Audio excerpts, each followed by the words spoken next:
Thanks for coming. We don't have microphones, so we're going to talk loudly. Right, everyone? Right. Really appreciate you being here and being interested in what God is doing through AoH in Ghana. We've only been back less than 3 weeks. In a way it seems short, in a way it seems long. But we have lots of good things to share. So first I'm going to show you a little video. I actually posted this, but if you didn't see it, it's a video of just what a day looks like at camp. So this is the second week of camp with our older students. It was the first day. Just to show you, people wonder how we organize 300 or 400 children. This is how we do it. Good morning from our AoH camp in Ghana. I'm just going to give you a little tour this morning of what's going on. We're on the first full day of our second week with around close to 300 kids, ages 12 to up to 20 actually. Back here in the purple tent, you can see we're having teaching. We have two of our students, Sammy and Martha, doing that. They're doing an awesome job. Here we have a small group time. They're actually saying the verses to the Star Master so they can get some points for their team. Lots of ways you can get points at camp, and at the end we always have a winner. One of the color teams is a winner. Here's the games we're playing today. We're playing poison ball, and we're also having a sack race. Got some guys here with the vests on. They're our security. You just kind of help them out with tasks around the camp and things safe. Hi, oh yeah, they're very friendly too. Very cool. Serving water to everyone. It's actually been, the weather's been decent, much better than last year, but still very warm in the 90s. So, you know, they're giving water to everyone. Here you can see some small groups sitting on this porch here. We're at a new location this year. It's super nice. We have this huge church that is open air. You can see hundreds of people. So we can have small group time here. We also have a rotation where they're playing Uno today.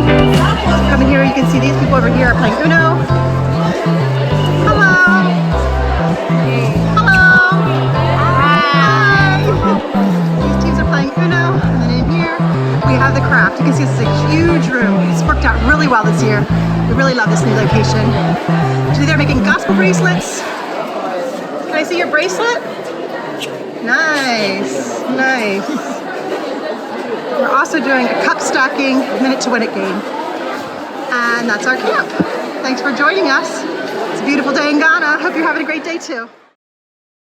All right, so that gives you a little bit of an idea of what camp is like in Ghana. We have 20 different teams, 20 different colors, with about 2 or 3 leaders on each team. And then we rotate with 4 teams at each station. We have 5 stations. So 4 teams do game, 4 teams do craft, 4 teams go to teaching, 4 teams go to small group time, 4 teams we're playing Uno at a time. And we rotate like that. Works very well. That's how you organize 400 people into a camp, I guess. This year, every year, people tell me it's the best camp ever, which I feel a little bit of pressure. Sometimes because I feel like, how can it always be the best camp ever? And this year, it just dawned on me, it has nothing to do with me. Camp is better every year because of the people. And as we see God bringing the vision of Arm of Hope to pass, it gets better and better and better, because we had 80 students that are high school graduates and college students and college graduates there helping us at camp. And Philip's like, it's too many, this is too many leaders. And I'm like, you know, let them come. Arm of Hope is their home. Arm of Hope is their church. And Arm of Hope is their identity. It's something that they can belong to in a place where they have a lot of struggles and a lot of hard things. They love Arm of Hope.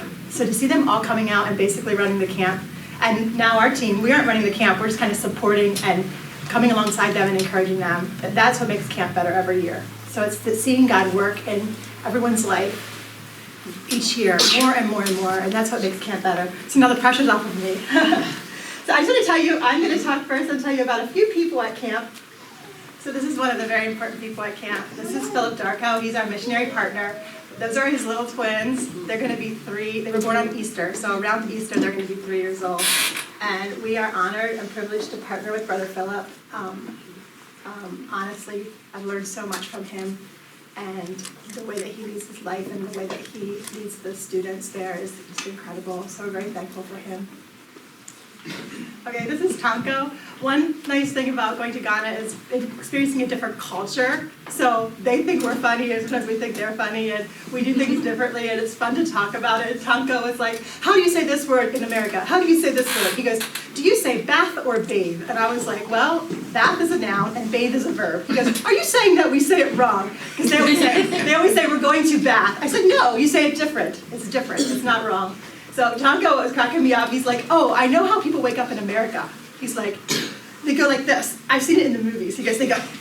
And then while they're brushing their teeth, they always hum. And then they rush downstairs, and their mother's like, good morning, I have breakfast for you. And they say, oh, I have to leave, I'm in a hurry. And she said, here, put this in your bag and take it with you.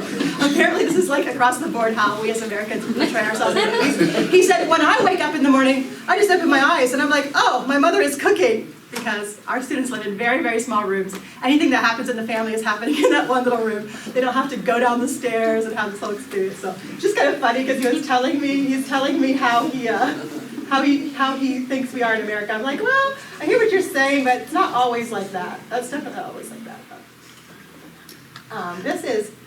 This is Kojo, and really cool. We had when you have this many people at camp, you need a lot of food, And our cook, I said, how do you not run out of food? She goes, I just cook for 500 and there's always enough. And I was like 500 3 times a day. But Kojo is in school to be a chef, and Linda Mustafa is the girl there with the Arm of Hope shirt on. She's sponsored by the Belmonts. She's in nursing school and she was also helping with food. But it's cool to see our students who have grown up through Arm of Hope. They're now using their talents and their skills. The next person, this is Azuma. Azuma is sponsored by Mike's parents, Eugene and Thelma Zimmerman. They're right here. And he just graduated from accounting school, from college. And I'm really proud of Azuma because Azuma a couple years ago came to Mike and he said, I really feel like even if I go to college, I might not be able to get a job because of the stigma of where I'm from. Because where I'm from is people hear you're from Agbabloshi and they're like, ugh, we're not going to hire you. There's a lot of discrimination. But Azuma this year graduated, and after they graduate, they usually do a year of national service where they do like an internship through the government. And a professor at his school asked him to come be an assistant to him in his school for his internship. How amazing of all the students that the professor chose him. And it just shows his integrity. It shows it shows what kind of a man he is. And just hearing him back a couple years ago say, I don't even know if this is going to happen for me because of where I'm from. Just so cool to see what God is doing in his life. This little girl is Mercy. I sponsor her. I started sponsoring her, I think the 2nd or 3rd year of camp. She had malaria, and she came and sat on my lap for 3 days straight. And I was like, how can I not sponsor this little girl? And now she's grown up. Look at her. I think she's 13, or she's 13. She came to 2nd week camp, which is amazing because she was always a little girl, and now she's in the 2nd week. This is Joseph. Really, really love this guy. Joseph, you'll hear Erica talk about his sister Linda. They've literally been orphans since they were very little. Linda says she's been on her own since she's 8 years old. So if you have an 8-year-old, you can picture them making their own way in life, working for getting their own food. That's Linda and Joseph. And God has worked in Joseph's life. Do you know how many students say, you ask, how did you come to Bible Club? They're like, Joseph dragged me.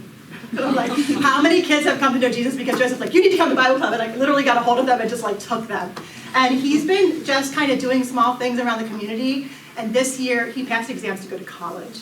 And he's going to be a social studies teacher, you guys. And I'm so excited. If you see him at camp and how good he is with kids, I said, I wish I was going to be in your social studies class. I mean, Joseph, just so cool to see. He persevered several years through, trying to pass his exams, and now he has. And this is, I don't know if Becky's here. Is Becky, are you here? This is Monica, Becky Beeston, and Rob sponsor her. Loved the last day we handed out the gifts to the leaders. We're trying to hand out the gifts that you gave to everyone. It's a very complicated and not enjoyable experience for me, but very enjoyable for them.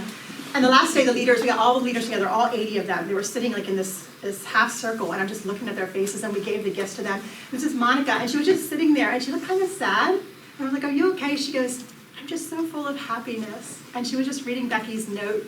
And of course, do you know Becky? She's very good at giving gifts. I'm like, you're very lucky that Becky is your sponsor because she picked out all these really special things.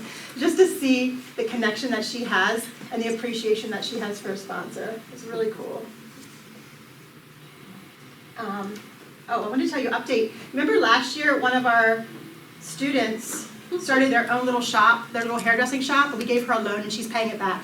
And this is the shop. We went by on the last day when we were visiting the community, and this is Georgina, one of our college students, and she was in there getting her hair done. So we just like peeked in. It's this tiny little room, but so cool to see that Agnes's shop is up and running and doing well. All the Arm of Hope girls are supporting her, so that's a good many customers right there. These are our college graduates. We had 8 college graduates this year. First year that we've had that many. We've had like 1, 2 in the past. There they are. These are students that have grown up through Arm of Hope. Ramatu, I sponsored her. Linda, Ainsley sponsored her. Chris in the back. Nicole, sponsored by Bobby and Dennis Barch. Hattie Baba, he's sponsored by the Zeckmans. And then John, sponsored by Joe Sonnenberger. This is a Zuma sponsored by Grandma and Grandpa. So, wow, look at that. These are students that have come up through our COVID and graduate from college. So exciting for me to see that. Here's a little video of the leaders on the last day. Philip invited them up to honor them, and this is how they responded. Thank you, team leaders.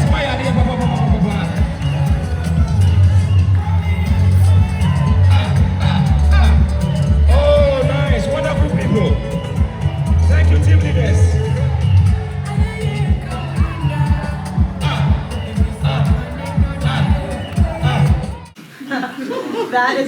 Those are our Arm of Hope leaders from camp. So cool to see them, not just like coming because they have to, they come because they want to. This is our team. So thankful for this team that God put together on this year when the COVID vaccine is still required. And I know a lot of people don't want to get it, they don't want to travel, and blah, blah, blah. I took these wonderful young people, and we are much better at being a team than we are at jumping on the beach. I think this picture cracks me up if you look at each person's face. Except Caden in the middle, he's like superposed. I don't know what that is. I am really thankful for this team. God just really worked in and through them, and some of them are very young, but like I said, they do not let people look down on them because they're young. They have set an example in so many ways, and I'm really, really proud of them. So now you're going to get to hear from each of them, and the first is going to be Katie Belmont. So will you come sit over here, Kaden? Sit where you are. No, just stand on that side. So I'm Caden Belmont. In Ghana, they always call me Caden 2 because Caden Zimmerman came first. So I was just Caden 2 for the entire week. So overall, the experience to Ghana was amazing and unforgettable, to say the least. But not only were the activities fun, but I got to build some really cool relationships with some Ghanaian leaders and Ghanaian kids. And not only was it super fun, but I also learned a few things along the way. So the first thing that stood out to me was joy. Everybody in Ghana is very joyful. From the moment the kids get off the bus, you can see them, they all run up to you and they just hug you. And if they can't hug you, they just hug the kid who's hugging you. So they just love you so much. And then after they get off the bus, they go to the assembly hall and we have worship time, and man, worship in Ghana is insane. It's so awesome. It's crazy. So much excitement and so much joy.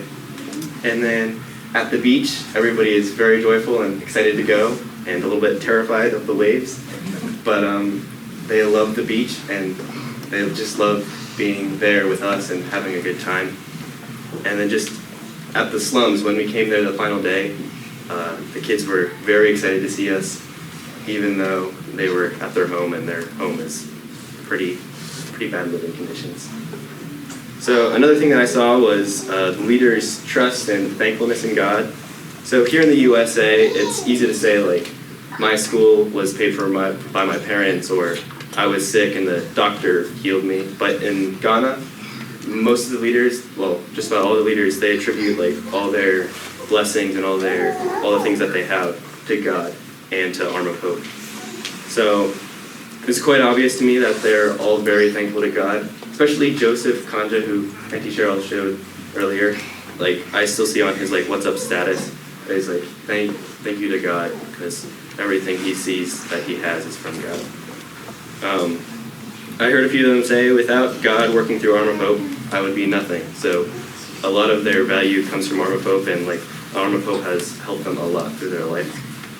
And then they're also very thankful to Sir Philip. Sir Philip is like the best. He's such a nice guy, and he's very helpful and very kind and gentle. And I heard a few of the Ghanaians say, if Ghana had 5 more Sir Philips, then Ghana would be a lot different and a lot better. So yeah, overall, the trip to Ghana was incredible, and I'll never forget it. And I'm so thankful to all of you for supporting us and allowing us to go. All right, we have one video of Caden before we go. I didn't tell him this, by the way. This is Caden eating a fish eyeball. Oh man. Oh, Changing your it's mind. good. It's fine. It's not worth $5. Yeah, it is. I would eat it with something else, No but fun. okay. Not bad. It tastes so good. It tastes good, right? Tastes like fish. That was from the Philip in the background going, doesn't it taste so good? It was worth the $5. We would have done it without $5. All right, Jillian. So this is my first time going to Ghana, and it was just such a great experience to get to know like all of the Ghanaians there and just get to talk to them and have intentional time just talking with them. So these were some of the girls that I had on my team the first week.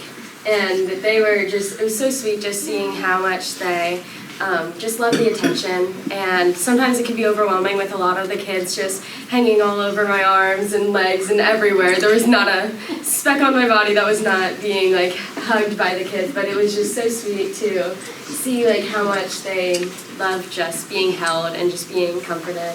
And it was really special just to get to know them and get to talk with them and have them fall asleep on your lap. And I was walking around with one of my girls throughout the whole evening when we had like a big campfire. I was just walking around with her, holding her, and she was just sleeping. And it was just so sweet just having the little kids just all over, because I love kids. And this was Elizabeth. I got to talk with her a lot on the first day, the first full day when we were there. When we had free time, we got to talk a lot. And it was really cool just getting to talk to all of the leaders about like what their life is like in Ghana, and especially like how the ways that it's similar to how we live, but also in the ways that it's different to how we live. And it stuck out to me like how it's very tough for them to get jobs when they graduate. They go for the service, like what Cheryl said, but then they can be waiting for years until they actually get a job. And so it gave me a lot of appreciation for the opportunities that we have here and just how easily accessible it is to find work. But I also had like a really fun time with my second group of kids, the older kids. They were very competitive and they loved just everything we were doing. They did it all with so much joy. And sometimes they could have a little bit of attitude. They're teenagers, it's expected, but they all participated in everything, and it was really fun just to see them working together as a team and just finding joy in everything they were doing. We ended up winning the second week, and so it was really fun. They were so excited. They were counting down. They were so nervous in the morning that they were announcing the teams, because we had figured out all throughout the week they would announce the points like after each day. And so then on the last day, they were so nervous. They were like, "Do you think we'll win?" Because there was a 4-way tie the night before, and so they were on their best behavior and working as hard as they could. But it was really cool just to see like how they weren't just trying to win for the they weren't just fighting for the points in like the games, but they would also like pick up the trash at the end of the games. And they were like, I was talking to them about just like being good sports, and so they would be very kind to the other teams when we would win, because they were very competitive. But so it was really cool to get to know all of them and just establish that relationship. So the first week, my kids were the youngest group, and so they were little 5-year-olds, 4-year-olds running around, and they were pretty much well behaved for the most part, but sometimes they would run away and some other leaders would come and deliver them back to our group, or they would maybe just get a little bit rowdy. But for the most part, they were good listeners to the leaders. It was really cool to see how the leaders had such a connection with the kids, because they lived in such a close community with them. So it was cool to see the relationship that they already had. But then the one day, we were talking about the promises of God. So it was really cool to see their reaction to it and how they received that message. And we were talking about the rainbow, and it was going really well. They were all standing there being very good listeners, and they were talking about how God promises to love us and God promises to never forsake us. And we drew rainbows with chalk on the ground. Well, then when we were moving to the next station, they saw the rainbows on the ground.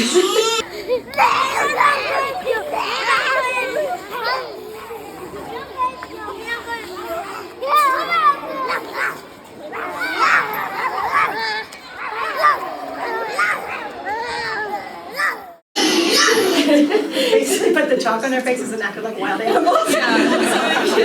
They were running around, they were rubbing the chalk on their hands and rubbing it all over their faces, and they started barking and growling, and it was just such a fun experience because there was nothing we could do except laugh about it. We tried containing them and getting them back into the chapel to sit down and to just move on to our next station, and they just kept running back outside and grabbing the chalk, and they were just having the time of their lives. And so it was fun to just watch them and see how they were just having so much fun just with chalk in their faces. But I also got to meet my sponsor girl, the two girls that my family sponsors, and it was really special because the one girl was in my group. Her name is Cecilia, and so we had a lot of time to sit together and talk.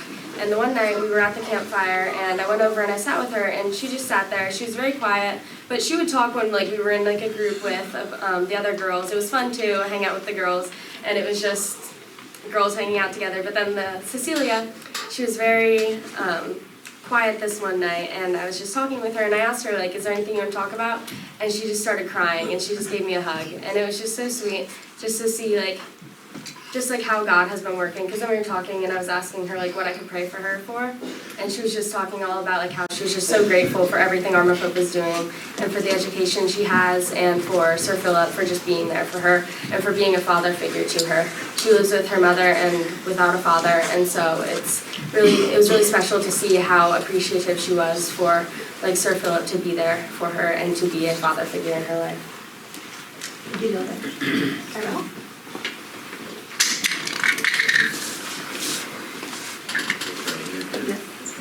All right, good morning. Good morning. So, 34 days ago, while you all were recovering from Christmas overload and experiencing 20-degree temperatures, 10 of us boarded a plane bound for Ghana with sunshine and temperatures in the 80s. When I arrived in Ghana, I had many preconceived ideas. I had a lot to learn. Although I had always been a social person, I am thankful for the way God has opened my eyes to the value of people and relationships. I hope to learn to be more intentional about building relationships with the people God places in my life. Upon landing at the airport, we were surrounded by helpful people, although they were really looking for money. I soon discovered that the culture is centered around people and doing life together. Most of the Ghanaian leaders arrived at camp the day after us, but still they welcomed us upon the day after we came. We were bombarded with love and energy when the kids arrived the following day. I enjoyed hanging out with the kids, learning about their lives. It was hilarious to watch them and pretend that they were American rock stars. You can just imagine what that was like. From the very beginning, the Ghanaian leaders would say, "Hey, you, come over here, let's talk." We'd have a great time talking about life in Ghana, life in America, politics, and our own interests. Albert and Azuma were my two co-leaders. They both invested in me as well as the kids. It was very helpful because they would translate whenever their local language is tree. So they would translate, oh, this is what he's saying, or he might be talking about you. So yeah. And they tried to teach me their worship songs too. I don't try to sing them. The first time I met Brother Richard, he invited us to his house for dinner. He said he was sick, but he was the most energetic person there. He demonstrated the true meaning of hospitality. One day he pulled me aside, and he had 2 drums at his house. He was like, "Hey, should we play drums?" I said, sure, yeah, that'll be fine. And boy, did we ever drum. Drumming in Ghana is very different than America because there's rarely a solitary drummer. They do things together, they drum together, they eat together. It's very interesting. So he overlooked the fact that I was used to solo drumming. And we had a good time. And about halfway through our time in Ghana, he surprised me with a gift, Ghanaian drum bay. It's a tangible reminder of the value of taking time to invest in an individual, just like Jesus would have. Thank you, guys. Great. So Kyrell and I have this video, but I'm blackmailing everyone today. So Kyrell has a very enthusiastic personality, you know that, right? But he became very Ghanaian while I was there. Ghanaians are very competitive, and he was on a team with Albert, and this is how they got their kids to win the games.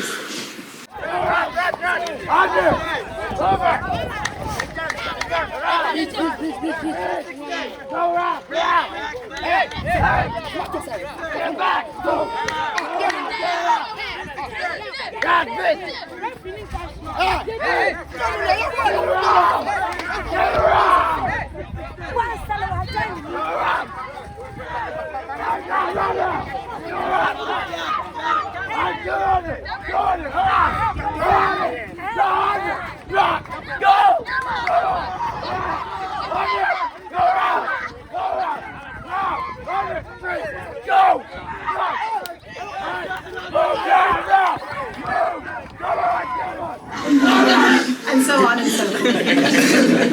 There's more than one reason they thought that Kyrell belonged in Ghana with them. All right, Andy, please.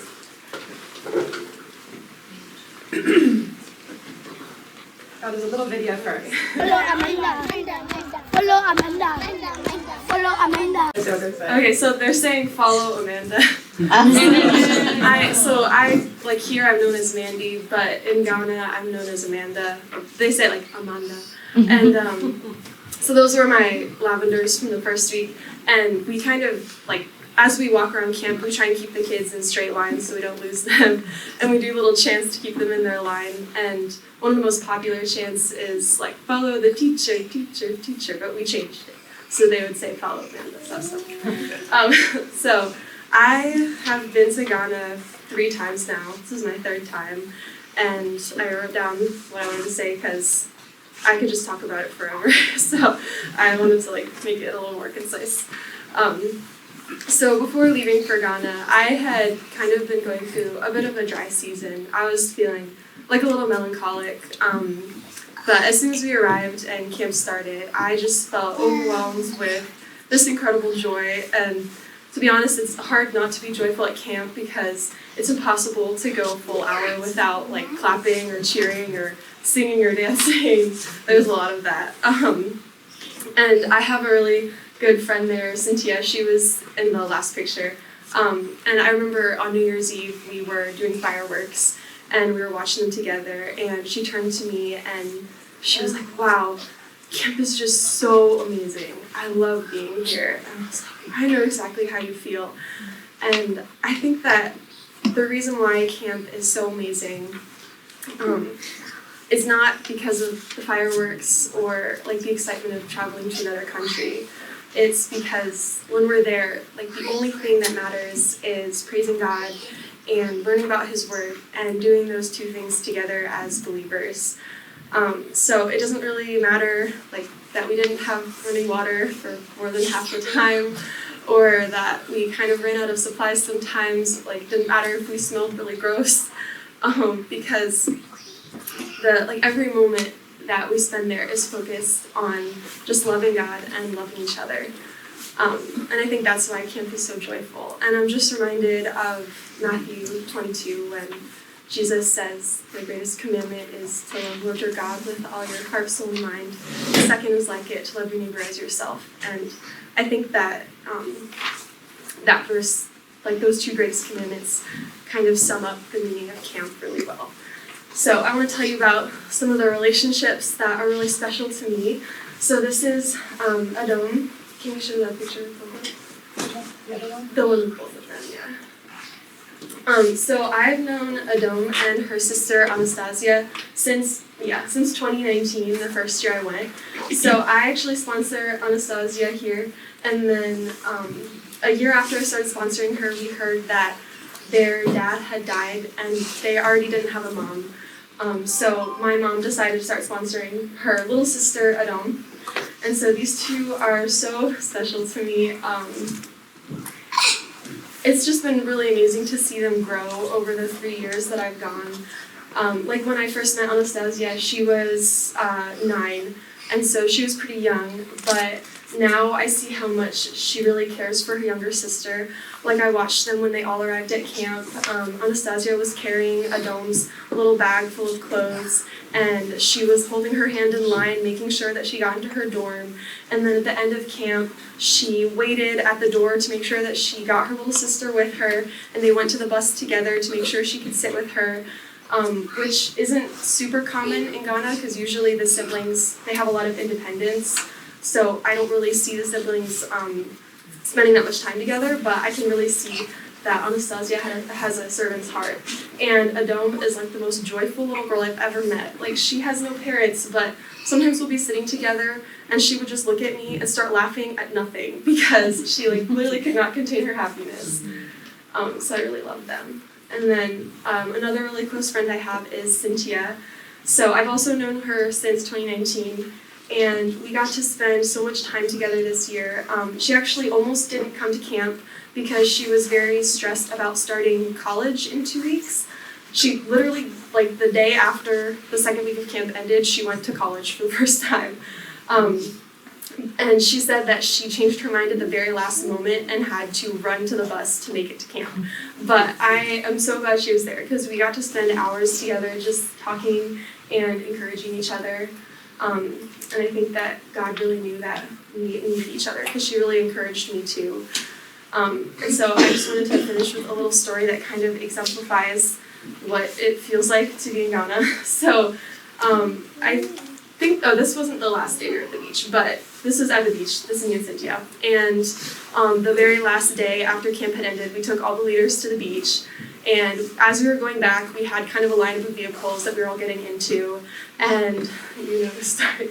And I didn't know where I was gonna sit, and there was this little like mini bus that holds about 20 people, and Cynthia rolls down the window, and she's like, "Where are you going? Where are you gonna sit?" I'm like, "I don't know." And she's like, "Come join us." Okay, so I go around the other side of the bus, they open the door.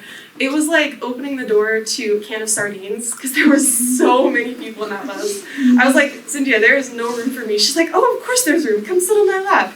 Okay, so I had to climb over like 4 people. I'm sitting on her lap. As we leave, I look around the bus. I think it should have sat around 20 people. There was at least 30 people in that bus. And the road to go to the beach is this really long dirt road. It's the bumpiest road in the world. There's so many potholes. You cannot drive on it without avoiding a pothole. So as we're going down the road, we're kind of like going like this down the road. And the bus is full of all of the girl leaders. Half of them are standing up. The other half of them are like dancing somehow. I don't know how they were dancing as we were in this bus going down the road, singing at the top of their lungs. Erica was the only other American in that bus. And as we're driving down this extremely bumpy road, bouncing up and down, I think the only way they were able to keep standing up is because they were packed in so tightly. There was like no way to fall over because you'd like fall into another person. And just screaming, singing the entire half-hour ride back. And I remember at one point we were singing "O Come All Ye Faithful" at the top of our lungs. I wish I had a video of it. Unfortunately, my phone was dead. But I remember at one point Erica and I looked at each other, and we just kind of made eye contact, and we had these expressions like, "Oh my gosh, this is what it's like to have joy as a believer." Like, there was so much joy in that bus, and I was just thinking, where else does this joy come from except from God? Like, we were so wet and sandy and gross and exhausted, but they were still singing at the top of their lungs, and it was so amazing. And I was like, this is what it's like to have joy in your faith. And so this video is completely unrelated because I don't have a video of the bus. But I just wanted to show this one as well. So these are my team from the first week.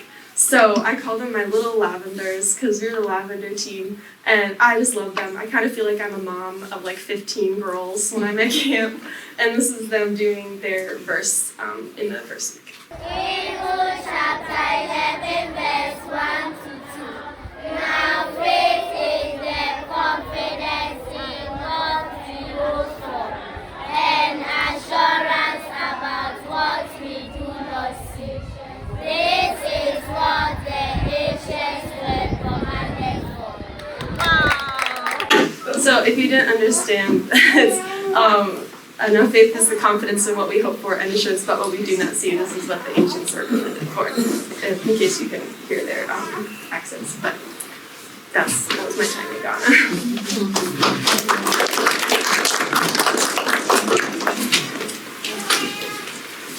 This is me and Ella. So, as Amanda said, I could go on, and it was a little bit hard to really pick out what to share with you all. But Ella just graduated from high school, and we were paired together to be responsible for 15 very rambunctious 5- and 6-year-olds. I've been to Ghana several times, but this group definitely was a handful. I had some instigators on my team who would run off and pull the person's hair in front of them and do whatever they could to irritate somebody else. And then it was me and Ella who were responsible to hopefully get them to all of the stations. At one point, we lost 3 kids in one day. Different people would bring them back to us. It was great. But at the beginning, I wasn't really sure if Ella had what it took to be a leader with me because she kept running off too. What am I going to do? But this is Ella here as well. So anyway, throughout the week together, she really blossomed as a leader. She probably was doing something important when she was running off. I just didn't know what she was doing. But it was really cool to see her as she was a camper last year. And this year she was responsible for 15 kids with me. And I love kids. They don't always respond to me in Ghana because they don't understand my accent.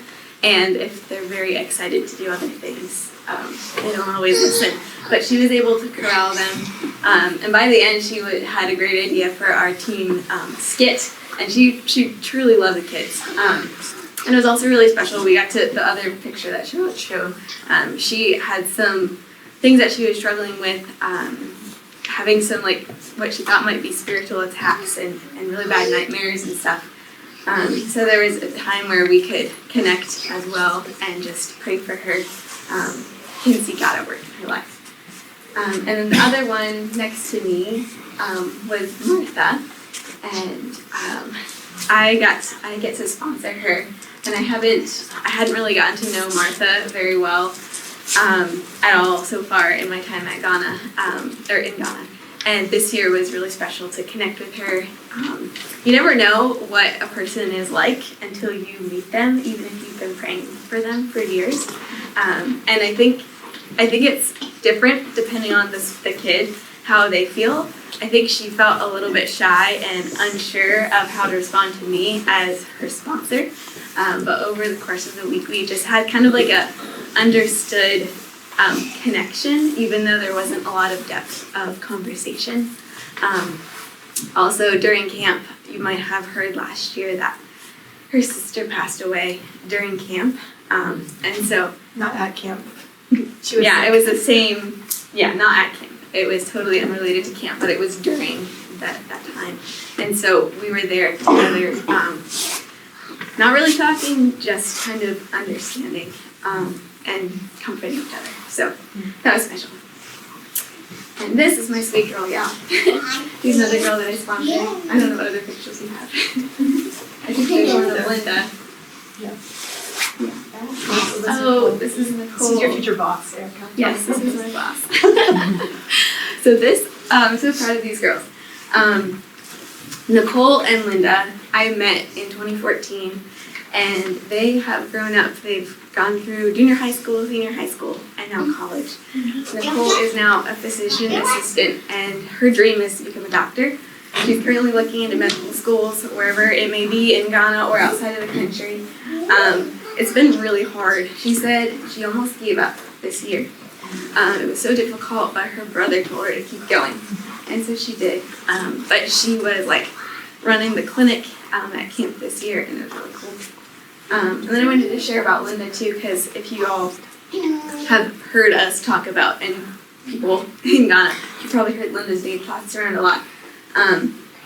But she actually wasn't able to make it to camp because she that week had started her job. She graduated from nursing school. She did her year of national service in 6 months somehow. She said she'd do one shift at one hospital, and then she would proceed to do another shift at the other location. She did it really fast. And when I got to Ghana, I was so excited because I knew she had graduated, but I didn't know how hard it was to get a job. So somehow in their system, the government has loans, and there's a freeze of the loans for all government workers for at least 3 years, where they're just not paying, like they're not hiring any new government staff. And pretty much most of the hospital systems are government run. There are a few private ones, and apparently the private ones you hardly get paid anything. But I've just seen this girl persevere through so much, and now she's working at this private clinic, and she's like, Erica, was it hard for you when you became a nurse? Like, yes, it takes time to transition. And so we just talked through some of the difficulties of like learning how to do a new job and working with doctors. And the clinic is actually mostly, it's Chinese run. Most of her patients are Chinese. She's like, I'm trying to get Duolingo so I can learn Chinese. I didn't expect this. But anyway, and then one other thing I wanted to share is, like Cheryl said, there's 8 college grads. And one of them had mentioned to me, she's like, I'm so excited, Erica. It's a secret, but I'm telling you guys without telling who it is. When I have enough, I'm going to support one of the kids in Arm of Hope. And that just really touched me, how generous, like how much generosity they received and how much they want to give back. Erica's talking about going to Ghana to work in the clinic, so that's why I was teasing her that Nicole's going to be her boss, because Nicole's going to be the doctor. It could happen. In 5 years it could be happening. I believe it could be happening. So, Caden. Good morning, everybody. I'm Caden. And yes, Caden won. There was 2 of us this year, and it was really confusing for everybody, just as confusing as in the US. So, I had the privilege for 2 weeks. I was leading the yellow team. The first week they were like 10 years old, and the second week they were the same age as me or older. So that was fun. But on this important note about nursing and helping people and sponsoring kids, I have a really stupid story to tell from my second week of camp, actually.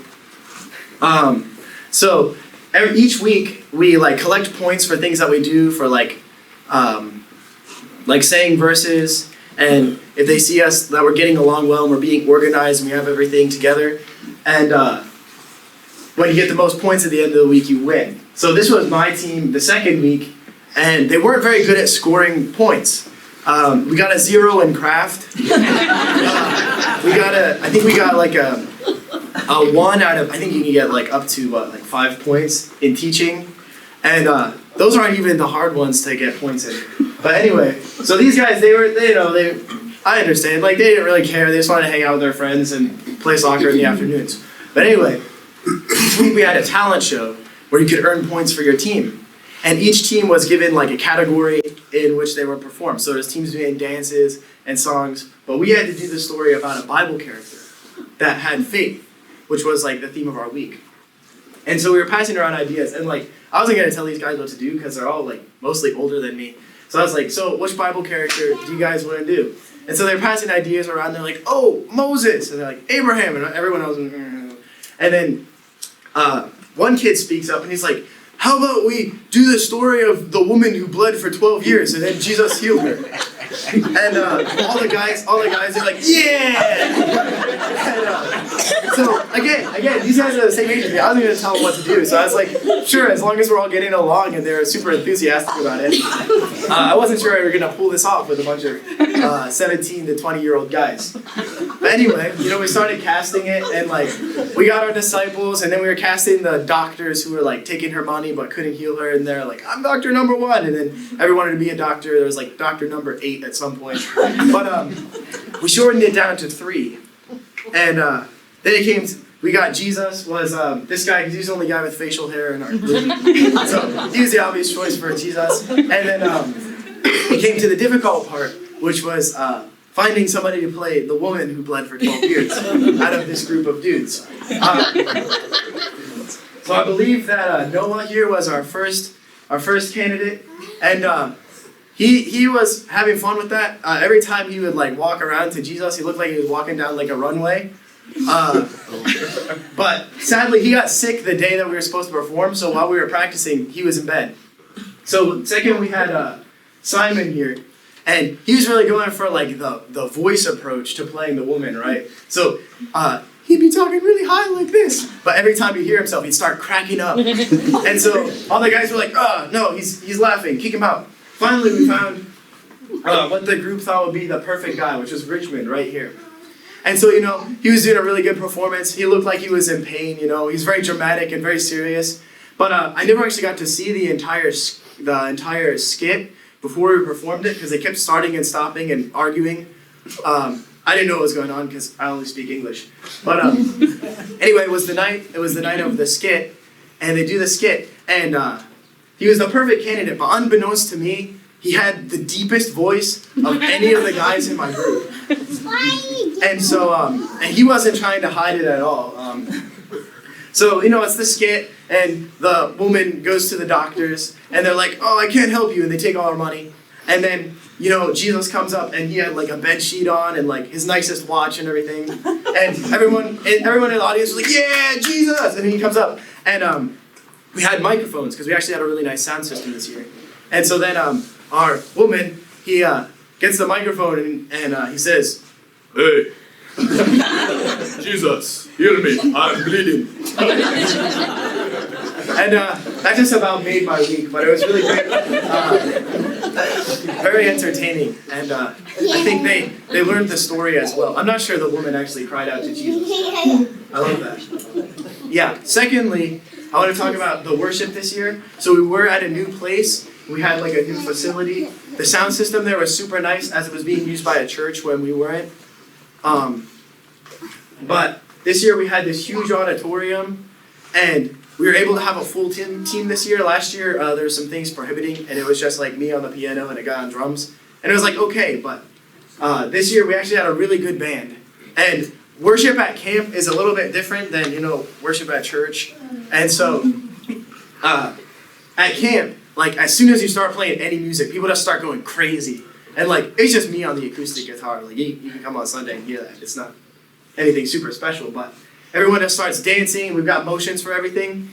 And so the first week is like the little kids. And you expect them to be like really into it and like doing all the motions because, they're just having fun. And so then we were getting ready for the second week, and Kyrell was like, I don't know if I'm ready for this second week because they're not going to be as enthusiastic. And they'll probably just be like, like our youth group where people just kind of stand there and move their hips a little bit. But the second week had the same level of energy or more, but everyone was like 3 times as big. And so, we have full-grown men doing the motions and like coming up to the stage. We had like security guys. They're like, and worship there is just like 100% a different experience than it is here. And I was so happy to be able to help with that and lead with that. I also, here's a video of worship in the evening.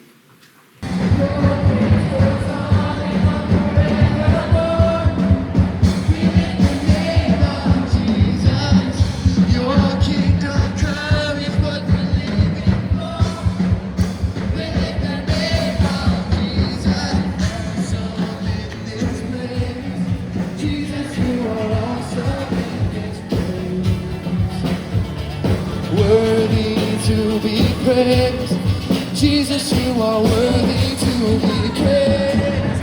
You will be praised. You will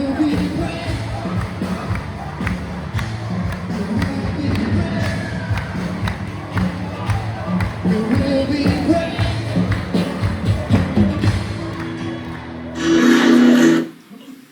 But yeah, that was worship in Ghana. And like sometimes when it gets so hot, even though you're in an open pavilion, you can see like the steam rising off of everybody. It was crazy. I also have another story. It's a little more serious to kind of like balance out the one at the beginning. And that's from my first week kids. And so each year I'm always blown away by how just at camp everyone's interacting with each other in such a godly way. Like the kids, I'm not sure, they could be saying terrible things because I can only understand what they want me to understand. But just the way they interact and treat each other really shows that what we're teaching is kind of like sinking in. But what I'm most impressed with is always the leader. So the first couple years, I was a small kid when I went to Ghana. This is my 6th time. So when I was really tiny, like they put me with a bigger kid because he could kind of keep everybody in line. But since this is my first rodeo, they put me with new leaders now, and it's always super fun because they come from their last year of camp, and then the next year they come back and lead a group. So this year I was with Kwabena Moses. He has like 4 names, so I just call him Kwabena. But anyway, so the first day, again, we're trying to score points and say the verses, and so my boys, they were super competitive, and they really wanted to win. So they're like, we gotta memorize all the verses in one day and tell them all the verses right now. And so they're like speeding through the verses, and obviously English is their second language. And so if there's a word they didn't understand, they just kind of over top of it, kind of like Americans do. But anyway, so we were going over the verses, and they're like speeding through them, and they had them memorized. But anyway, I was kind of just standing there, and Kwabena took over, and he was like, hey, guys, stop. He's like, we're going over the first verse for the first day. He's like, I don't care if we win, which is good, because we definitely weren't going to. But he's like, I don't care if we win. I just want you kids to understand what we're learning so that when you go home, you can remember all these verses. And so he's like, get out your folders, and they all got out their folders, and they go line by line and repeat the verse and make sure that they understood every word. And if they didn't understand any of the words in that verse, which was like more words than I expected, he would explain it to them and make sure that they really learned. And it just kind of reminded me that when we're going to help with camp, we're kind of accessories to like what's going on there. Because Kwabena is like 10 times more able to lead the group than I am. Because he can interact with these kids, and like I leave after 2 weeks, whereas he comes back and teaches and helps these kids to learn every single week. And so just the fact that we're going to help out, and really we're not even the most equipped to do what we're doing there, so it's a privilege that we can be there. I hope my serious story balanced out my stupid one. Thank you. Did you win? Did you get good points for that skit?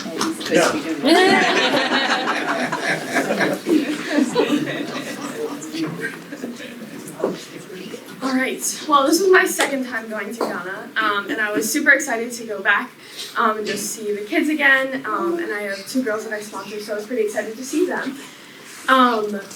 And some things happened while I was on my way to Ghana, actually. So I was supposed to be moving to Texas in the spring to pursue midwifery through an apprenticeship. And the day that we were traveling to Ghana, while we were on our layover in Togo, I got a text from the midwife, and she was like, hey, like, some things have changed financially, and I'm not able to take a student anymore, like, I'm so sorry. And I was just kind of like, oh my word, like, this was my future plans, like, I don't know what I'm supposed to do now. And it was just kind of like a shocking news to receive while I was traveling to Ghana. But I feel like it was just really perfect timing, because when we got to Ghana, I was able to just have some really good conversations with some of the students who have, graduated high school and college, and just kind of hear like their struggles with education and just how God has been so faithful to them through that. And it just really helped me to have a perspective that I don't think I would have had if I hadn't been in Ghana when I had received that news. And just understanding that like God has been like so faithful to them through their education. And just knowing that like, yes, like my plans have changed and they're different now, and I don't know, necessarily what all that looks like right now, but I know that God is going to be faithful to me just like He has been faithful to them. And so it's just really encouraging just to hear the testimonies of the students through that. So another thing was, it's my second time, and last time that I went to Ghana, I was kind of nervous about like talking to the student leaders who were like my age or older, because I was kind of like, you know, they have really hard lives, and like, you know, they've experienced so many things that I haven't. Like, how do I relate to them through this? And so the first time that I went, I was kind of shy about that, and like I struggled to like talk to them and connect with them. And so this time going back, I was like, you know, I want to be really intentional. I really want to get to know them, and I really want to, you know, go beyond and build deeper relationships with them. This was my leader the second week, Dora. She was super awesome. She's 18 and she just graduated high school, and so she was a camper before, and so she was a leader. And like, she was like really tiny, like she was like really short, but like she was a spitfire, and she did amazing with our girls. They were aged like 14 to 16, and it was just super awesome to just like get to know her through that week and just see her heart through that. So I was trying to be really intentional with like building relationships. So the first day that the student leaders came, I remember I was walking into like the big chapel, and you know, there were people like talking, you know, like welcoming each other, and I was kind of like, oh, I want to go like talk to some people that I know. And then I was like, no, like I want to be intentional, I want to grow in this. And so I saw a girl, she was sitting by herself, and I was like, I'm gonna go talk to her. So I went over to her and I scared her because she didn't see me coming. And I was able to just have a really good conversation with her and get to know her, and that was like right at the start of camp. And so then we were able to kind of build that relationship through the rest of the trip, which was just super special, just to see how God was just really present in that. So this is Teresa. She was on my team 2 years ago, and I told her when I left last time, I was like, I really want to come back. I was like, I can't come next year, but I would love to come the year after that, but I didn't actually know if that would be possible. And she was so sweet because she saw me, this was like the first day of like camp, and she made me this bracelet. It says Auntie Cat on it, and she brought it for me because she knew that I said I wanted to come back. And it was just really cat, actually. It does. It says on it cat. The T and the I got switched, but I know what she means. And it was just really special to just like continue to get to know her more and just be able to talk to her throughout that week. Yeah, and one thing that God really impressed on my heart was like, you know, that fear of like, how do you relate to the student leaders, just because, you know, they face so many things that I have not faced and probably will never face, was just like, you know, we can relate over the most important thing, and that's Jesus. Like, we can relate over that relationship that we have, and just that is the fundamental thing of all relationships. And so just going into this time knowing that, like, hey, like, you might not be able to relate about living in poverty, but like, you can relate about the same God that you serve, and the same God that inspires you to love people. So that was just something that God really did. This is Stella. She is one of my sponsor girls. I started sponsoring her this past year when she started school. The first year of camp, or not the first year of camp, first year I went 2 years ago, she had like this really big like abscess. You can still kind of tell like her cheeks like puffier over there. She had this really big abscess, and Erica and I had to take her to the clinic. And it was just really heartbreaking, just like going through that process of what they were doing to treat it. And she was very quiet and very shy, and so she kind of sat with me most of that week. And so I would bug Cheryl every now and then and be like, is Stella like in a sponsorship program yet? Like, I want to sponsor her. So finally she was, so I sponsor her now. And it was just really great to like get to see her again and love on her. And she actually doesn't speak English that well, which most of the kids do. She doesn't speak English that well, so it's kind of hard to communicate with her. But like, we were able to communicate with each other even though we weren't able to like have a conversation really. This is Teresa. She's super sweet. I got to have some really good conversations with her. Asked her a lot of questions about culture and everything. Loved spending time with her. I think, is there another one? Yeah. Oh, this is Amma. She's the leader that I talked to on that first day. I was able to spend a lot of time with her. Build that relationship throughout the 2 weeks.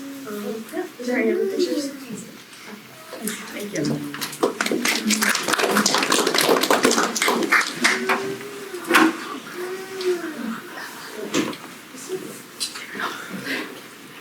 So after camp was over, we got to go into the community where these kids live and visit them in their home turf. And so I don't know how many of you guys are familiar with Arm of Hope and our building. In 2018, we partnered with a Christian school there and built a building. It was a place that Philip had been using some space to do his weekly Bible clubs, but it was kind of a dilapidated mess. And so we partnered with this school and built a building there with the understanding that the school could have the ground floor and we would have the first and second floor of this building. So in 2019, we built this building and we had a dedication for it during the time we were there. Pastor Kirk actually joined us there and was part of that. And this past year, we finished the upper level of it. So I had seen pictures of it, but the Barch family had given the option for people to give in honor of Dennis at his memorial service. And so we dedicated the top floor to Dennis. There's a plaque by the office door that Cheryl's going to just show this video.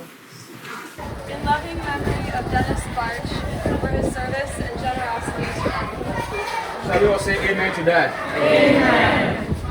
It's our prayer that as we honor our brother here, it will be a sign to anybody who comes here that there was somebody who lived like Dennis Barch, who gave his all to the service of humanity. And it should be a reflection to all of us that when we serve humanity, the blessing doesn't even come to just us alone, but to generations that are supposed to come.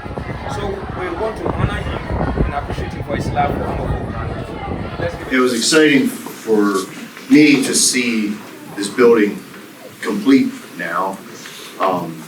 It's very unusual to have a building that contains what this building does in that community.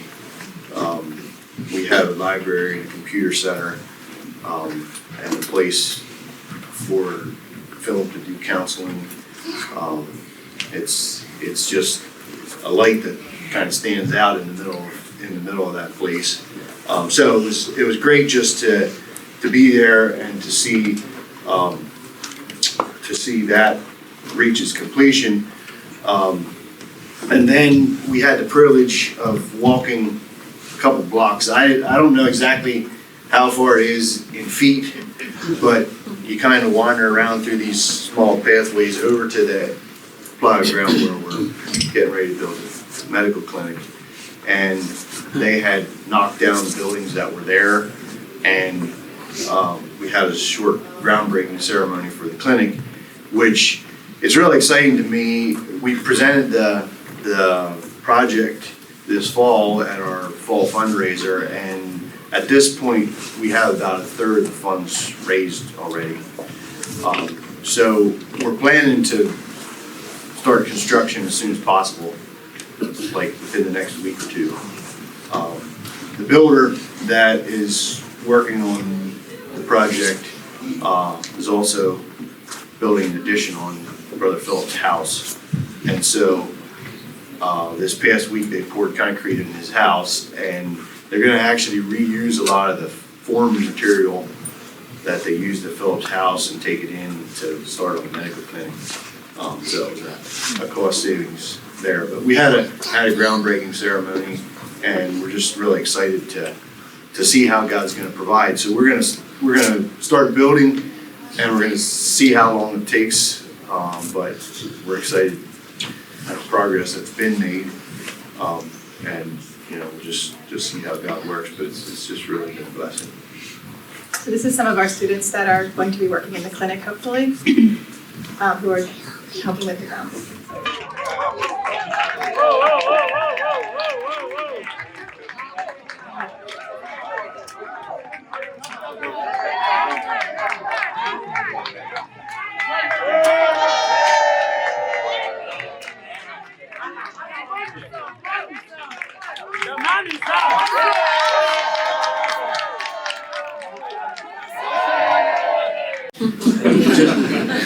just to give you a little sense of the size of the area, I'd say it's about half the size of this ribbon upgrade is going to be the footprint of it. But yeah, so I said many times since I'm back that I feel like it was obvious that we were being prayed for. God was with us, and there was people from Ghana that came up to us and said, "We're praying for your camp. We really appreciate what you're doing," and we have a whole team in our church that's praying for you guys this week. So, Thanks for coming. thanks for coming. We're Bless going you guys. to Ghana on December 26th. I hate to tell you, because now that I've told you this, everybody's going to want to come, right? If you're interested in ever going to Ghana, come and talk to me about it. Thank you for listening. Really appreciate it.